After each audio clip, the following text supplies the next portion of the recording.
ಹೇಗೆ ಅನ್ನಿಸ್ತು ಸಿನಿಮಾ? ನಿಜವಾಗ್ಲೂ ಹೇಳಬೇಕು. Thank you so much. ಮಜಾ ಮಾಡಿದ್ದೀರ ಅನ್ಕೊಳ್ತೀನಿ. ದಯವಿಟ್ಟು ಸಿನಿಮಾ ನಿಮಗೆ ಇಷ್ಟ ಆಗಿದ್ರೆ ಒಂದೆರಡು ರಿಯಾಕ್ಷನ್ ಕೊಟ್ಬಿಟ್ಟು ಹೋಗಿ ಎಲ್ಲರೂ. Okay, thank you so much for coming. ಮಾಡಲೇಬೇಕಲ್ವೇ? Thank you.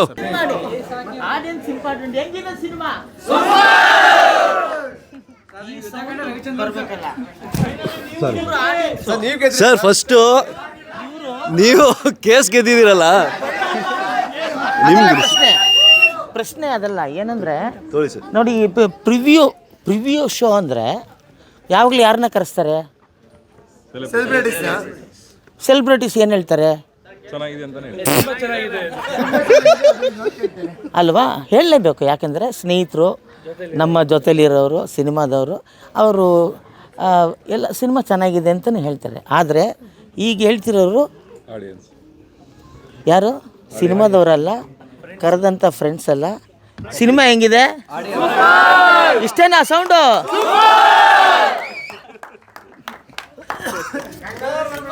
ಸರ್, ವಿರಾಟ್ ಕೊಹ್ಲಿನ ಹೇಳಿದ್ದ.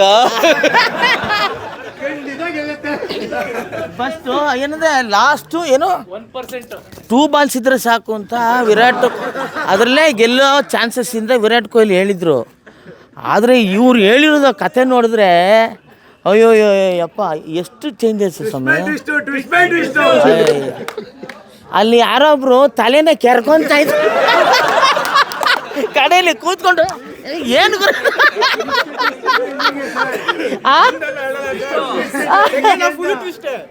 ತುಂಬ ಇಂಪಾರ್ಟೆಂಟು. ನಾನು ಆಡಿಯನ್ಸ್ ಹತ್ರ ಕೇಳೋಕ್ಕೆ, ನಾನು ಬೆಂಗಳೂರಿಂದ ಮೈಸೂರು ತನಕ ಬಂದಿದ್ದೀನಿ. ನಾನು ಇಲ್ಲಿ ತನಕ ಸಾಮಾನ್ಯವಾಗಿ ಯಾವ ಸಿನಿಮಾಗೂ ಹೋಗಲ್ಲ, ರಿವ್ಯೂ ಕರೆದ್ರೂ ಹೋಗಲ್ಲ. ಯಾಕೆಂದರೆ ಡಬ್ಬಿಂಗೆಲ್ಲ ನೋಡಿರ್ತೀವಿ, ಅದರಿಂದ ಹೋಗಲ್ಲ. ನಾನು ಬೆಂಗಳೂರಿಂದ ಮೈಸೂರು ತನಕ ಯಾಕೆ ಹುಡ್ಕೊಂಬಂದಿದ್ದೀನಿ ಅಂದರೆ, ಇವರು ಶೂಟಿಂಗ್ ಮಾಡಬೇಕಾದ್ರೇ ಗೊತ್ತು ಏನೋ ಸ್ಪೆಷಲ್ ಮಾಡ್ತಾರೆ ಇವರು. ಯಾಕೆಂದರೆ ಅವರಲ್ಲಿದ್ದ ಸ್ಪಿರಿಟು ನನಗೆ ಸ್ಕ್ರೀನ್ ಮೇಲೆ ಚಂದನ ನೋಡಿದಾಗ ಇಷ್ಟು ಚೆನ್ನಾಗಿ ಆ್ಯಕ್ಟ್ ಮಾಡಿದ್ದಾನಲ್ಲ. ಯಾಕೆಂದರೆ ಅವರು ಶೂಟಿಂಗಲ್ಲಿ ಇದ್ದಿದ್ದು ಟೆನ್ಷನ್ನು, ವರ್ಕ್ ಲೋಡು, ಡೈಲಾಗ್ ಹೆಂಗಿದೆ ಸ್ವಾಮಿ ಅದನ್ನ ಹೇಳಿ. ದೊಡ್ಡ ರೈಟರು ಆ ಲೆವೆಲ್ಗಿದೆ ಚಂದನ್. ನಿಜವಲ್ಲ, ನಾನು ಫ್ಲರ್ಟ್ ಅಲ್ಲ ಅಥವಾ ಸುಳ್ಳಲ್ಲ. ಆಮೇಲೆ ಪಂಚಗಳಿದೆಯಲ್ಲ, ಎಷ್ಟು ಬೇಕೋ ಅಷ್ಟು. ನೀವು ನಿಜವಾಗ್ಲೂ ಉಪೇಂದ್ರ ಅವ್ರು ಏನಾರು ಈ ಸಿನಿಮಾ ನೋಡಿದ್ರೆ ನಿಮ್ಮನ್ನು ಬಿಡೋದೇ ಇಲ್ಲ, ಅವ್ರ ಜೊತೆಲಿ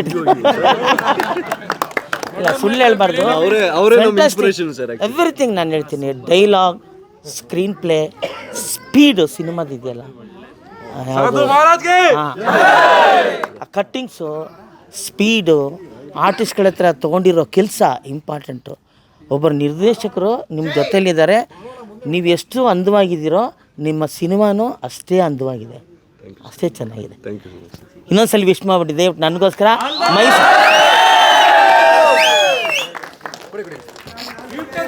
ಸಾಕು ಸಮಯ. ಇದೇ ಮೌತ್ ಪೀಸು, ಇಡೀ ಮೈಸೂರು ಹೋಗಿರುತ್ತೆ. ಈ ಮೌತ್ ಪೀಸು ಒಂದೂವರೆ ಗಂಟೆಯಲ್ಲಿ ಬೆಂಗಳೂರಿಗೂ ಹೋಗಿರುತ್ತೆ.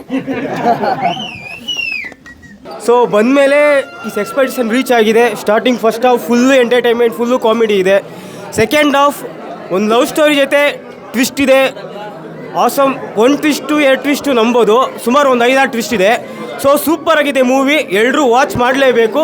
ಸೊ ಇದೇ ತಿಂಗಳು 28 ರಿಲೀಸ್ ಆಗ್ತಾಯಿದೆ. ಎಲ್ಲರೂ must and should watch this movie. Is a worthful movie. Super ಆಗಿದೆ, ಸೂಪರ್ ಎಂಟರ್ಟೈನ್ಮೆಂಟ್ ಆಗಿದೆ. ಫಿಲಮ್ ಸೂಪರ್ ಆಗಿದೆ. ಎಕ್ಸ್ಪೆಕ್ಟೇ ಮಾಡಿರಲ್ಲ ಇಷ್ಟು ಚೆನ್ನಾಗಿರುತ್ತೆ ಅಂತ. First half complete comedy, second ಹಾಫಲ್ಲಿ emotions, family entertainer. To be frank, flirt ಅಂದ ತಕ್ಷಣ ಫ್ಯಾಮಿಲಿ ನೋಡ್ಬೋದು ಅನ್ನೋ ಫೀಲಿಂಗ್ಸ್ ಬರ್ತಾಯಿತ್ತು. ಬಟ್ ಪಕ್ಕಾ family entertainer. Amazing movie. Hats off to Chandan. ತುಂಬ ಚೆನ್ನಾಗಿದೆ, ಥ್ರಿಲ್ಡ್ ಆಗಿದೆ. ಪ್ರತಿಯೊಂದು ಸೀನಿಂಗ್ನಲ್ಲೂ ತುಂಬ ಚೆನ್ನಾಗಿದೆ. ಕಾಮಿಡಿ ಇದೆ, ಒಳ್ಳೊಳ್ಳೆ ತುಂಬ ಚೆನ್ನಾಗಿದೆ. ಫಸ್ಟ್ ಟೈಮ್ ಆದರೂ ತುಂಬ ಬೆಸ್ಟಾಗಿ ಮಾಡಿದ್ದಾರೆ.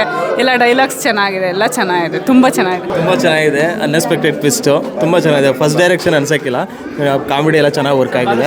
ಸೆಕೆಂಡ್ ಹಾಫ್ ಅಂತೂ ಇನ್ನೂ ಸೂಪರ್ ಆಗಿದೆ. Fine film. ಯಾವುದೋ ಆಡಿಯೋ ರಿಲೀಸ್ ಬಂದಿದ್ದು ತುಂಬ ಚೆನ್ನಾಗಿತ್ತು. ಅವತ್ತು ಹೇಳಿದರೆ ಈ ಥರ ಡೈರೆಕ್ಷನ್ನು ನಾನು ತುಂಬ ದಿನದಿಂದ ಮಾಡಿಲ್ಲ ಅಂದರೆ ತುಂಬ ಚೆನ್ನಾಗಿದೆ. ಇವತ್ತು ಸ್ಕ್ರೀನ್ ಮೇಲೆ ನೋಡ್ತಾ ಇದ್ದೀವಿ. ಇವ್ರ ಆ್ಯಕ್ಟಿಂಗ್ ಆಗಲಿ ಮತ್ತೊಂದು especially Chandan sir first time direction ಮಾಡೋರಂತ ಯಾರೂ ಬಿಲೀವ್ ಮಾಡಲ್ಲ. ತುಂಬ ಚೆನ್ನಾಗಿದೆ ಸರ್. ಗ್ರೇಟ್ ಆ್ಯಕ್ಟಿಂಗ್ ಸರ್ ನಿಮ್ಮದು. ಸೂಪರ್ ಆಗಿದೆ. ಆ್ಯಕ್ಚುಲಿ ಚಂದನ್ದು ಚೈಲ್ಡ್ಹುಡ್ ಫ್ರೆಂಡ್ ನಾನು. ಸೊ ಅವ್ನ ಫ್ರೆಂಡಾಗಿ ನಾನು ಇಲ್ಲಿ ನೋಡೋಕ್ಕೆ ಬಂದಿದ್ದೀನಿ. ಆಮೇಲೆ ಫ್ರೆಂಡ್ಶಿಪ್ ಬಗ್ಗೆ ಆಸಮ್ ಮೆಸೇಜ್ ಇದೆ. And friendship always rocks. ಸಖತ್ತಾಗಿದೆ movie. Everybody should come and watch this movie. ದಯವಿಟ್ಟು ಸಪೋರ್ಟ್ ಮಾಡಿ ನ್ಯೂ ಆರ್ಟಿಸ್ಟ್ಗಳಿಗೆ. Thank you so much. ತುಂಬ ಖುಷಿಯಾಗುತ್ತೆ. ಅದೇ ಮೈಸೂರು ಹುಡುಗ ಅದು ಬ್ರದರ್ ಥರ ಅಣ್ಣ. ಸೊ ಮೈಸೂರಲ್ಲಾಗಿತ್ತು, ಅದು DRCಲಿ ಹೌಸ್ಫುಲ್ ಶೋ. ತುಂಬ ಖುಷಿಯಾಗುತ್ತೆ. ಮೂವಿ ಫಸ್ಟ್ ಹಾಫ್ ಅಂತೂ ತುಂಬ ಕಾಮಿಡಿಯಾಗೋಯ್ತು. Second half with sentiment with comedy, but extraordinary story. ತುಂಬ ಖುಷಿಯಾಯಿತು ಸಿನಿಮಾ ನೋಡಿ. ತುಂಬ ಚೆನ್ನಾಗಿದೆ. ಆ್ಯಂಡ್ ದೆನ್ ಎಲ್ಲ ಸಿನಿಮಾ ನೋಡಿದವರೆಲ್ಲ ಹೇಳ್ತಾರೆ ತುಂಬ ಚೆನ್ನಾಗಿದೆ ಅಂತ. But by heart I am telling that cinema ಅಂತೂ ಸೂಪರ್ವಾಗಿದೆ. ಆ್ಯಂಡ್ ದೆನ್ ಟ್ವಿಸ್ಟ್ ಮೇಲೆ ಟ್ವಿಸ್ಟ್ ಇದೆ ಸಿನಿಮಾದಲ್ಲಿ. ಲಾಸ್ಟ್ ತನಕನೂ ಗೊತ್ತಾಗಲ್ಲ. ಬಟ್ ಫ್ರೆಂಡ್ಶಿಪ್ಗೆ ಅಂತಲೇ ಒಂದು ಅದ್ಭುತವಾದ ಮೆಸೇಜು. ಫ್ರೆಂಡ್ಶಿಪ್ ಯಾವತ್ತೂ ಕಳ್ಕೊಬಾರ್ದು. ಫ್ರೆಂಡ್ಸ್ ಅನ್ನೋರು ಯಾವತ್ತೂ ಫಾರ್ ಎವರ್ ಅಂತ ಯಾರು ಹೇಳ್ತಾರೆ, ಅದು ಸತ್ಯ ಅಂತ ತೋರಿಸ್ಬಿಡ್ತೀವಿ ಸಿನಿಮಾದಲ್ಲಿ. ಖುಷಿ ಆಯಿತು ಸಿನಿಮಾ ನೋಡಿ. ನೀವು ನೆಕ್ಸ್ಟ್ ಸೀನ್ ಏನಾಗುತ್ತೆ ಅಂತ ಗೆಸ್ ಮಾಡೋಕ್ಕೂ ಆಗಲ್ಲ. ಯಾಕಂದರೆ ಬೇರೆ ಫಿಲಮ್ಗಳು ನೋಡಿದ್ದೀವಿ, ಲೈಕ್ ನೆಕ್ಸ್ಟ್ ಸೀನ್ ಏನಾಗುತ್ತೆ ಅಂತ ನಾವು ಮುಂಚೆನೇ ಕ್ಯೂರಿಯಾಸಿಟಿ ಕಳ್ಕೊಂಡು ಗೆಸ್ ಮಾಡ್ಬೋದು. ಬಟ್ ಇದರಲ್ಲಿ ನೀವು ಯಾವುದೇ ಕಾರಣಕ್ಕೂ ಗೆಸ್ ಮಾಡೋಕ್ಕಾಗಲ್ಲ. I will be sure about it. ನೀವು ಲಾಸ್ಟ್ ತನಕ ನೋಡಿ. Chandan sir has made really a great work in this film. ನಿಜವಾಗ್ಲೂ ಅವರು ಡೈರೆಕ್ಷನ್ ವಿತ್ ಆ್ಯಕ್ಟಿಂಗ್ ಮಾತ್ರ ಕ್ರೇಜಿ ಮಾಡಿದ್ದಾರೆ. ಹಾಗೆ ನಮ್ಮ ಸಾಧು ಸರ್ ಕೂಡ, ಅದು ಗಿರಿ ಸರ್ ಕೂಡ, ಅವರು ಕಾಮಿಡಿಯನ್ ಆಗಿರ್ಬೋದು. ಗಿರಿ ಸರ್ ಅವರು ಫುಲ್ ಮೂವಿಲಿ ಇದ್ದಾರೆ. So there 3 of them are acting very good. And Rangayana Raghu sir, he is really mad good acting in this film. Okay, ಎಲ್ಲರೂ ಪ್ಲೀಸ್ ಬಂದು ನಮ್ಮ ಕನ್ನಡ ಫಿಲಮ್ನ ಸಪೋರ್ಟ್ ಮಾಡಿ, KFIನ ಸಪೋರ್ಟ್ ಮಾಡಿ. ಕನ್ನಡ ಫಿಲಮ್ ಇಂಡಸ್ಟ್ರಿ ಬೆಳಿಬೇಕು. ಫಿಲಮ್ ಚೆನ್ನಾಗಿಲ್ಲ ಅಂತ ಮನೇಲಿ ಕೂತ್ಕೊಂಡು OTT ನೋಡೋದಲ್ಲ. ಫಸ್ಟ್ ಥಿಯೇಟ್ರಿಗೆ ಬಂದು ಒಂದು ಸಲ ಫಿಲಮ್ ನೋಡಿ, ಆಮೇಲೆ ನೀವು ಏನೇ ಇದ್ರೂ ರಿವ್ಯೂ ಹಾನೆಸ್ಟಾಗಿ ರಿವ್ಯೂ ಕೊಡೋರು ಅಂತ. ಪ್ಲೀಸ್ ಎಲ್ಲರೂ ಥಿಯೇಟ್ರಿಗೆ ಬಂದು ಮೂವಿ ನೋಡಿ. Thank you. ಸ್ಟಾರ್ಟಿಂಗು ಏನಾಗುತ್ತೋ ಏನು ಎತ್ತ ಅಂತ ಗೆಸ್ ಮಾಡೋಕ್ಕೆ ಆಗಲ್ಲ. ಫಿಲಮು ತುಂಬ ಚೆನ್ನಾಗಿತ್ತು. ನಾವು ಬೇರೆ ಮೂವಿನಾದರೂ ಏನೇ ಆದರೂ ಗೆಸ್ ಮಾಡ್ಬೋದು, ಮುಂದೆ ಈ ಸೀನ್ ಆಗ್ಬೋದು, ಹಿಂಗಾಗ್ಬೋದು ಹೀರೋ ಅಂತ. ಈ ಸಿನಿಮಾದಲ್ಲಂತೂ ಯಾವ ಥರ ಹೆಂಗೆ ಟ್ವಿಸ್ಟು, ಹೆವಿ ಟ್ವಿಸ್ಟು ಸರ್. ತುಂಬ ಒಳ್ಳೆ ಸಿನಿಮಾ. ಚಂದನ್ ಸರು ಡೈರೆಕ್ಷನ್ ತುಂಬ ಚೆನ್ನಾಗಿ ಮಾಡಿದ್ದಾರೆ. ಸೊ ನನಗಂತೂ ತುಂಬ ಇಷ್ಟ ಆಯಿತು. ಎಲ್ಲ ಕನ್ನಡ ಸಿನಿಮಾಗೆ ಪ್ರೋತ್ಸಾಹ ಮಾಡಿ ಎಲ್ಲ ಬೆಳೆಸಿ ಅಂತ ಕೇಳ್ಕೊತೀನಿ. ಚಂದನ್ ಸರ್ ಡೈರೆಕ್ಷನ್ ಅಂತೂ ಅದ್ಭುತವಾಗಿತ್ತು ಸರ್. ತುಂಬ ಚೆನ್ನಾಗಿತ್ತು. ಎಲ್ಲರೂ ಬಂದು ನೋಡಿ ಕನ್ನಡ ಸಿನಿಮಾನ ಬೆಳೆಸಿ ಅಷ್ಟೇ. ಟ್ವಿಸ್ಟ್ ಮೇಲೆ ಟ್ವಿಸ್ಟ್ ಕೊಡ್ತಾಯಿದ್ರು. ಸೊ ಮೂವಿ ಅಂತೂ ನೋಡೋಕ್ಕೆ ಬೋರ್ ಅಂತೂ ಆಗ್ತಾ ಇರಲಿಲ್ಲ. ಇವಾಗಿನ ಜನ್ರೇಷನ್ಗೆ ಇದು ಆ್ಯಕ್ಚುಲಿ ಮಾಡಿಸ್ದಂಗಿದೆ ಮೂವಿ. ಸೊ ತುಂಬ ಚೆನ್ನಾಗಿದೆ. ಎಲ್ಲರೂ ಬಂದು ದಯವಿಟ್ಟು ನೋಡಿ. ಸ್ಟೋರಿ, ಆ್ಯಕ್ಟಿಂಗ್ ಎಲ್ಲ ನೆಕ್ಸ್ಟ್ ಲೆವೆಲಲ್ಲಿದೆ. ನಾವು ಅಂದ್ಕೊಂಡೇ ಇರಲಿಲ್ಲ. ಸೊ ತುಂಬ ಚೆನ್ನಾಗಿ ಬಂದಿದೆ. ಕನ್ನಡದಲ್ಲಿ ಇಂಥ ಮೂವೀಸ್ನ ನಾವು ಎಕ್ಸ್ಪೆಕ್ಟ್ ಮಾಡೋಕ್ಕಾಗಲ್ಲ. ತುಂಬ ಚೆನ್ನಾಗಿ ಮಾಡಿದ್ದಾರೆ. ಸಖತ್ ಎಂಜಾಯ್ ಮಾಡೋರು ನಾವಂತೂ. ಸೊ ನಾವು ಸ್ವಲ್ಪನೂ ಬೋರಿಂಗೇ ಅನಿಸ್ಲಿಲ್ಲ. ಒಂದೊಂದು ಸ್ಟೋರಿನೂ ಒಂದು ಟ್ವಿಸ್ಟ್ ಆಗಿತ್ತು. ಸೊ ಎಂಜಾಯ್ ಮಾಡಿದ್ವಿ. All the best for the team. ಒಳ್ಳೆ ಮೆಸೇಜ್ ಇದೆ ಮೂವಿಲಿ. ಎಲ್ಲರೂ ಬಂದು ನೋಡಲೇಬೇಕು ಒಂದ್ಸಲಿ. ಇವಾಗ ಬ್ಯಾಂಗ್ಳೂರಲ್ಲಿ ಬಾಯ್ಸ್ ಏನು ಮಾಡ್ತಾರೋ ಅದನ್ನ ಈ ಮೂವಿಲಿ ತೋರಿಸಿದ್ದಾರೆ. ತುಂಬ ಚೆನ್ನಾಗಿದೆ. Thank you so much for ಈ ಥರ ಒಳ್ಳೆ ಮೂವಿ ಮಾಡೋಕ್ಕೆ. Thank you. All the best.